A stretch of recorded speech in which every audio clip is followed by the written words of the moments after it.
कप्तान के खिलाड़ियों की क्या तैयारी है? अब वो कोई पार्टियों की लड़ाई नहीं है, ये दो कुव्वतों की लड़ाई है। हकीकी आज़ादी लेना किससे चाहते हैं? जिन्होंने हमारे बुनियादी हकूक जो हैं वो सलब किए हुए हैं। हम इमरान खान के साथ हैं, वो अब हमें नसीब होगी। हमारी मईशत पर किसी को एतमाद ही नहीं है, उसको लोगों को बताने के लिए उसके पास है ही कुछ नहीं, तो वोट किस बुनियाद पर मांगेगा। इंशाल्लाह जो इलेक्टेबल भी है ना, वो खान के कहने पर चलेंगे, नहीं तो फिर जहांगीर तरीन की तरह ना वो भी नहीं रहेंगे पार्टी। अस्सलाम वालेकुम। वालेकुम अस्सलाम। कैसे हैं आप? खैरियत? अल्हम्दुलिल्लाह ठीक है। डॉलर की रफ्तार जो है वो तेज़ है, जी जी हुकूमत बाजिद है, इलेक्शन नहीं करवाने। जी जी सुप्रीम कोर्ट ने ऑर्डर्स दे दिए हैं, जी जी। तो कप्तान के खिलाड़ियों की क्या तैयारी है? अच्छा, जो कप्तान के खिलाड़ी हैं ना, सिर्फ खिलाड़ियों को खान ने नहीं बताया, ये रजीम चेंज के वक्त ये जो डॉलर है, जो महंगाई है, जो लोगों की परेशानी, खान ने तो आज से 10 माह पहले ही बता दिया था। असल में खान की ना अब वो कोई पार्टियों की लड़ाई नहीं है, ये दो कुव्वतों की लड़ाई है। एक अशराफिया है और एक तरफ वो खान के लोग हैं जो हकीकी आज़ादी के लिए जंग लड़ रहे हैं। तो जो हकीकी आज़ादी के लिए हैं वो जमहूरियत, कानून और आइन के पाबंद हैं, और जो दूसरे अशराफिया है वो कानून, आइन, हर चीज़ से बालातर है। तो पूरी कौम खान के साथ, एक अजीम लीडर के साथ खड़ी है हकीकी आज़ादी के लिए, ताकि हमारी कौम को उस फरसूदा निज़ाम से, उस जागीरदाराना निज़ाम से, उस फरसूदा सोच से आज़ादी मिल जाए। ये मईशत तो एक, मैं समझता हूँ कि मईशत जो है ना, ये दूसरा स्टेप है। पहला है हकीकी आज़ादी। हकीकी आज़ादी वो है जो हमें पाकिस्तान के वक़्त अल्लामा इकबाल ने ख्वाब देखा था, या हमें क़ायद आज़म ने बताया था कि हम अपने मुल्क में हर किस्म के खौफ से आज़ाद होकर हम अपनी ज़िंदगी इस पाकिस्तान के अंदर गुजारेंगे।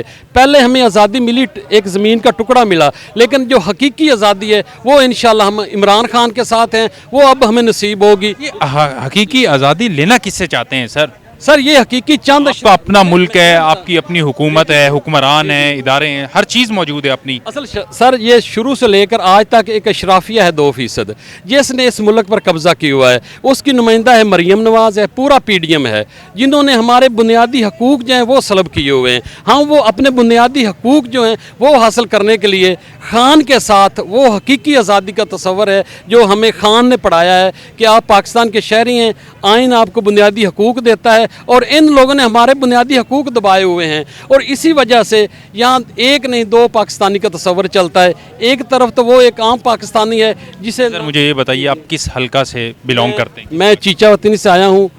मैं तहरीक इंसाफ का तंजीमी ओहदेदार भी हूँ, और इसके साथ साथ मैं नज़रियाती वर्कर भी हूँ।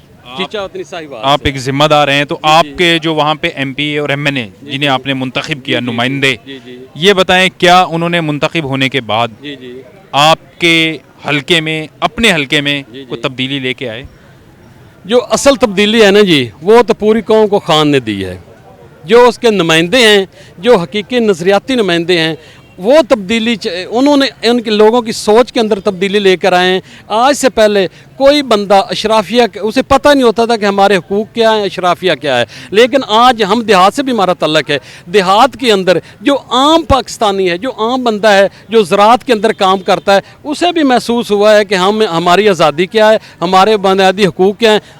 एक देखें, ये जो हेल्थ कार्ड का प्रोग्राम था, इसके लिए यकीन जाने कि जो लोग अस्पताल के अंदर नहीं दाखिल हो सकते थे, पहले वो डरते थे, इतने अखराजात थे। मैं आपको हल्फन कहता हूँ कि हमारे दूर दराज जो देहात के लोग हैं उनको भी इतनी आसानी हो गई थी कि वो जब एक डिलीवरी केस होता था तो 30 से 40 हज़ार रुपये खर्चा आता था, लेकिन उन लोगों को डिलीवरी केस के अंदर एक तो फ्री उनके केसेस होते थे, दूसरा जब वो जाते तो 1000 रुपये उनको किराया भी मिलता था। तो लोगों को बुनियादी हकूक जो हेल्थ के अंदर मिले, जो हमें एजुकेशन के अंदर इन्होंने कहा कि हम कुरान पाक को पहली से लेकर 10वीं तक तर्जमे के साथ पढ़ाएंगे। अल्हम्दुलिल्लाह लोग उससे भी इतने खुश थे कि हमें हमारे दीन की, हमारे अल्लाह के नबी की जो सुन्नत है, जो उसके उसवा हसना है, उस पर हम चलेंगे। ये कहते हैं कि इस मुल्क को जिस नहज के ऊपर ये इस वक्त है, इस वक्त है, तो इसको पहुँचाने वाले ही ये इमरान खान साहब की हुकूमत है।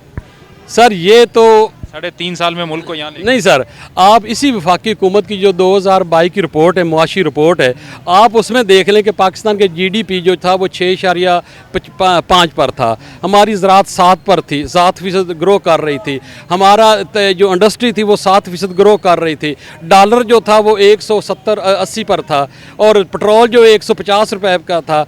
आज देखें, आज कोई ऐसी मईशत हम आज हर घंटे बाद रेट तब्दील हो रहे हैं, हर घंटे हमारी मईशत पर किसी को एतमाद ही नहीं है। आम बंदा जो थोड़ी इनकम वाला नहीं, ज़्यादा इनकम वाला भी जो है वो भी बेचारा परेशान है, तो थोड़ी इनकम वाला क्या करेगा। और मईशत को ख़राब ये 10 माह के अंदर लोगों ने खुद ही उसको देख लिया है कि हमारी मईशत पहले किधर थी, अब कहाँ खड़ी है। तो ये तो बताने की ज़रूरत ही नहीं है, जब लोगों के सामने आ गया है कि पहले हमारी पोजीशन। आपको पता है कि हमारे उधर एक ये 3-4 दिन पहले आटा नहीं मिल रहा था, औरतों ने अपने बच्चे सड़क पर फेंक दिए कि ले आपके चीचा वतनी में वहाँ आटा नहीं मिल रहा था, और लोगों बच्चे उन्होंने, जो गरीब आदमी रोजाना लाइनों में खड़े होकर आटा लेते हैं। देहात में जहाँ गंदम वाफर होती है, सर यकीन हर चीज़ वाफर होती है, वहाँ ये बिल्कुल आटा नहीं मिल रहा। वहाँ पर लाइनों में लोग खड़े हुए हैं, और एक दफ़ा वहाँ पर ट्रक नहीं आए थे जो सब्सिडी के हैं, और औरतों ने अपने बच्चे वहाँ सड़कों पर फेंक दिए थे कि ले जाएं, हम इनको नहीं पाल सकते। ये लोगों की माशी परेशानी और माशी हालात बन चुके हैं। और यकीन जाने, हमारा जो गांव के अंदर या हमारा जो छोटा शहर है चीचा वतनी, वहाँ पर भी 70-80 लाख से 3 मरले का घर नहीं मिल रहा। इतनी महंगाई हो चुकी है कि आप देखें ना कि ये सरिया है जो बुनियादी यूज़ होता है एक बिल्डिंग के अंदर, उसका कंक्रीट के बनाना मुश्किल हो गया है। ईंटों का रेट कहाँ चला गया, सीमेंट, बजरी, हर चीज़ का रेट अप हो गया, उसमें तो कोई शक नहीं है।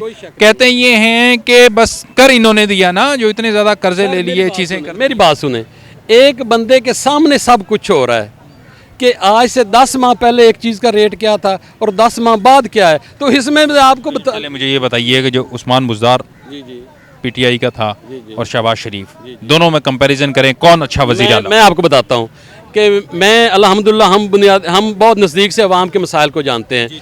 पहले जो हमारी पुलिस थी, जो हमारा पटवार था ना जी, रात को मोहम्मद शाह रंगीले वाला दौर था, शहबाज शरीफ की जो पुलिस थी ना, वो रात को जो अंदर होते थे हवालात के, वो सुबह एक MP कहने पर बाहर निकाल देते थे और दूसरे लोगों को पकड़ कर ले आते थे।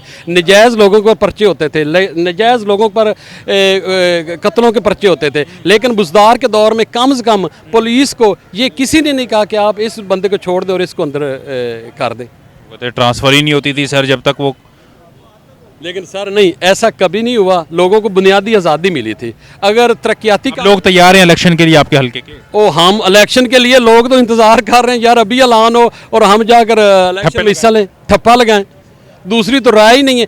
अभी आप कहते हैं ना, नून लीग के जो है ना अपना उम्मीदवार, ये तो सोच रहे हैं कि यार जब हम वोट मांगने जाएंगे, लोग हमें वोट तो दूर की बात है, ये तो सरेआम गालियाँ पड़ रही हैं।